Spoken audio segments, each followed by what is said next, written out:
What's going on, guys? Welcome to Rob's house. I am joined here by GT3 Taylor, who has graciously come over to help me install something on the Corvette. This video will probably be coming out after the rally videos, so you guys know, unfortunately, we had that little mishap on the way home, getting hit by a semi, so it's gonna be several weeks until the car's back on the road. I'm still waiting on a new wheel. But in the meantime, this hood that I ordered from Carbon Creations came in, and I wanted to put it on the car. Basically, here's my factory hood that we've already removed. And it looks like the main thing that we have to do here, aside from transferring the latches over, which is easy because they're pre-drilled, is these holes where the car, where it actually like mounts to the arms on the car are not cut out on the Carbon Creations one. So we're gonna have to just cut this out on both of them. We're gonna have to punch these screw holes, I guess. I'm probably not gonna film while we're doing that because we're gonna be just kind of, I don't really exactly know how we're gonna do it, to be honest with you, with respect to the screws.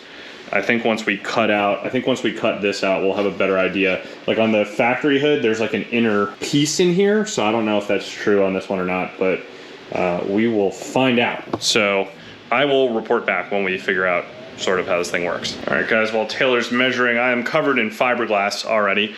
It doesn't look like an exact science, actually. It looks like these are just kind of cut out big enough for the posts to get over them, and then it screws on the insides. So we've already kind of done that. There's a couple of fiberglass shavings in there, but whatever. And then now we're measuring to actually cut these holes. We have to cut the 2 bolt holes. The holes are a little bit bigger than the actual bolts are, which gives you some adjustment in either direction. But the center lines of them, you want that to be as close as possible so that you can get the hood to align properly. So that's what Taylor is doing right now. He's measuring, and then once he marks it off, I'll give it a cut, and then we'll try to throw the hood on and see what it looks like. All right, guys, Taylor is cleaning up some of the extra fiberglass here. We have drilled the holes, as you can see. And we're gonna test fit now. Hopefully we got close enough, we'll see. Oh, the other thing I forgot to mention is this hood came with these wooden boards for shipping attached where the latches normally attach, sticking out so that the points here don't actually touch anything, which is actually pretty clever. They give us these new bolts, and I decided to use these because they're actually, I can't tell if they're a different thread pitch than the factory ones or not, but they are longer. So I figured I'll just play it safe and use those. So anyway, I put red Loctite in them, basically with latches. You know, this thing, the bottom of this hood basically is all fiberglass. The carbon fiber is the top layer, but the bottom is all fiberglass. With fiberglass, same thing with the Mustang hood that I did. You don't want to over tighten it. So just make sure you glob a bunch of Loctite on there, get it snug, and then give it a 1/4 to a 1/2 turn. That's usually all about all it needs. And then the Loctite will kind of take care of the rest. All right, guys, so we were close, but not quite. So the problem here is on the factory hood, you can see on the inside, there is like this plate kind of thing, right? That the post over there lays flat against. And you can see it sticks out a little bit more than the end of the opening here on each side, right? They both have one. See it in there?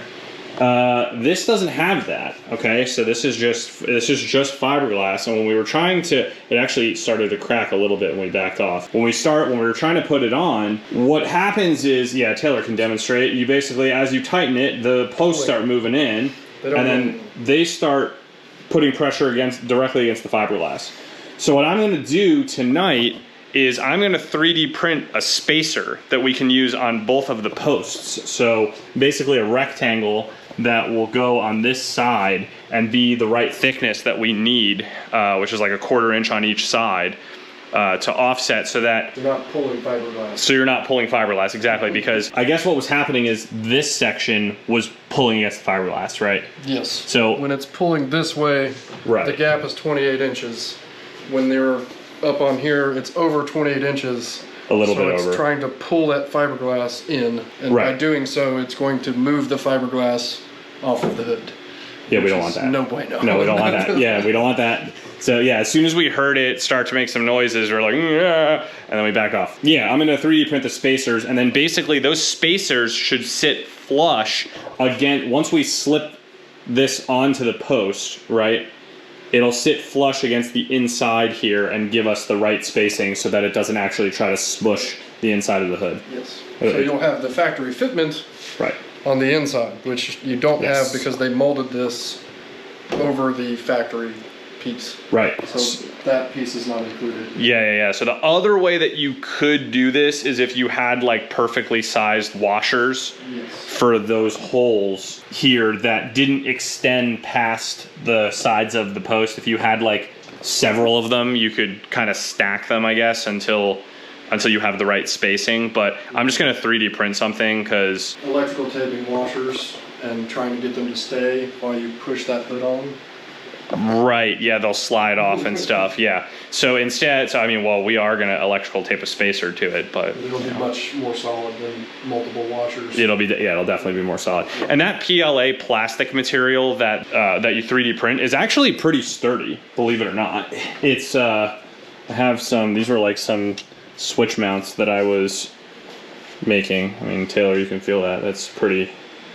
That's going to work perfectly. Yeah, they're pretty sturdy. I mean, you could break it if you wanted to, but it's very rigid. And it's I'm just gonna print a solid rectangular piece basically, and then what we'll do is we'll electrical tape it on here, right? And then we'll just shave the corner, like where it starts to bend, and then do like pilot holes in here, and then kind of widen them out until they're about the same size as the metal holes.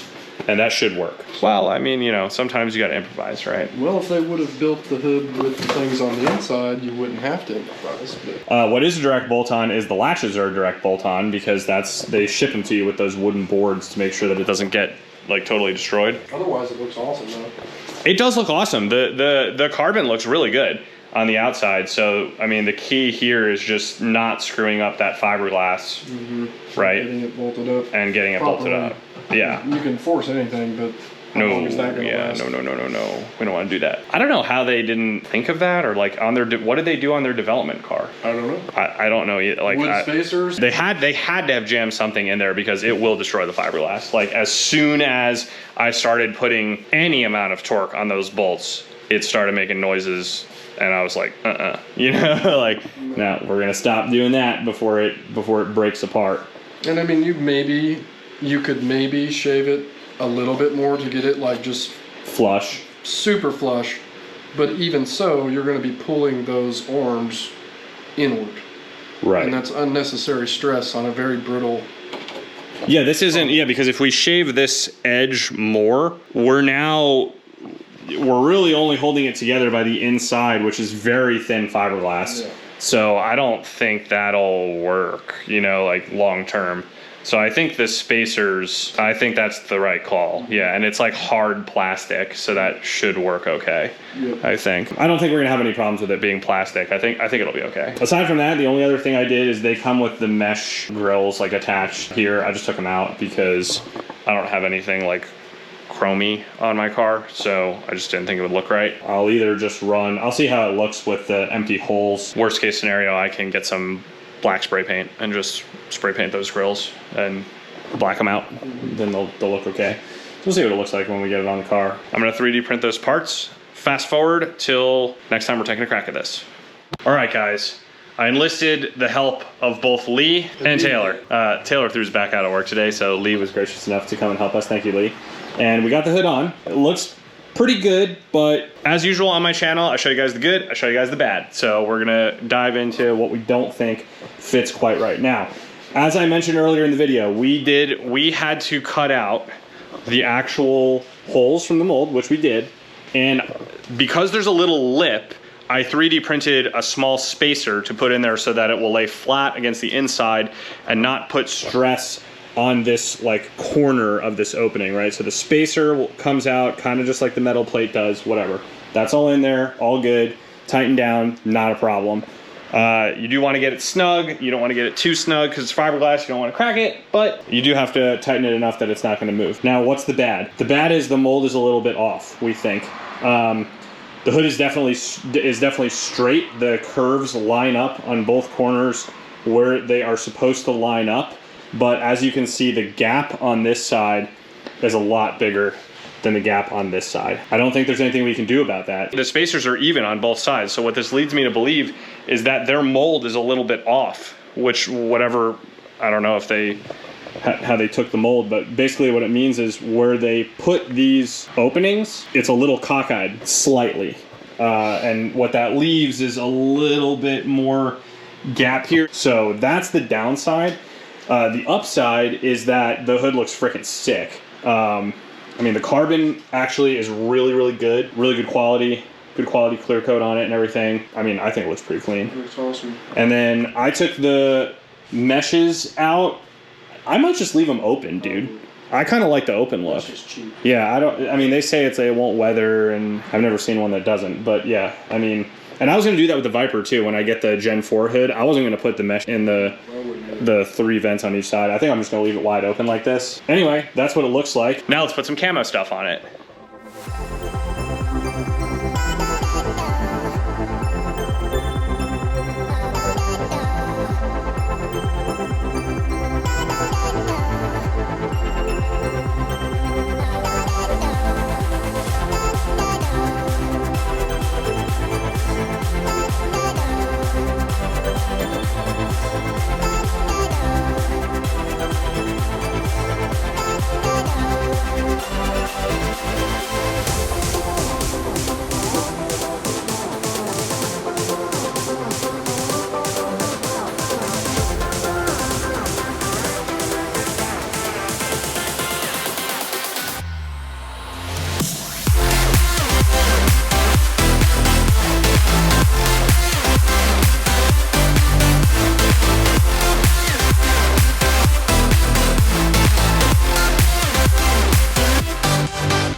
All right, guys, that wraps things up. Check it out. All camo wrapped. Pretty much how I had the camo pattern before. Pretty similar. Got the bronze in the corner, the green, the tan, and the bronze in the other corner. Like I said, the only thing I'm not super jazzed about, if I stand directly in front of it, is you can see the panel gap on that side is definitely bigger. I mean, it's not horrible. I just would have expected more from a hood that costs this much. Depending on where you buy it, it's anywhere from $2,500 to $3 grand. Like, that seems like a lot for, you know, the fitment not being right. And like I said, with those posts, since it bolts from the side, you can't actually adjust the hood left or right, right? Like, you can tilt it up and down to make sure you get the body line right. You can move it forward and backward to get the front panel gap right. And obviously you can move one side down or the other side down to like pivot the hood this way. But we have it straight. I mean, if you look at the line in the back, it's straight on both sides. It's definitely matching up where it's supposed to. It's just the whole hood just sits a little bit. It's like a quarter of an inch off. So that's the only complaint that I have. But it does look pretty sick. I can actually show you what it looks like from inside the car. So ignore my door and my boxes and stuff, but like if I sit like kind of where I would normally sit. You know, you see it's pretty big. It's definitely a bigger hump than the factory one. If you're looking like kind of where I would sit normally, where I can see my gauge and everything, I mean, it's definitely a pretty aggressive cowl, which looks awesome. So, I mean, overall, I'm definitely pretty happy with the carbon quality and how the hood actually looks minus the panel gap issue. Like I said, the fiberglass mounting points, not the best. I think it kind of sucks that it doesn't come prepped, and I had to 3D print spacers to get it to fit in a not sketchy manner. But I had been opening and closing the hood multiple times to wrap it, and it seems fine there. It hasn't pivoted at all. Like, it seems pretty good. Let me know what you think in the comments. Be seeing more of this car soon once my replacement wheel comes in. We'll diagnose, put it on the alignment rack. That's gonna be in a future video. We'll see exactly how much damage was done. Maybe I just lost the wheel. Maybe I lost part of the rear driveline. We'll find out. But that wraps it up for this hood install. As usual, I hope this video is helpful, and I hope this video is entertaining, and I'll see you guys next time.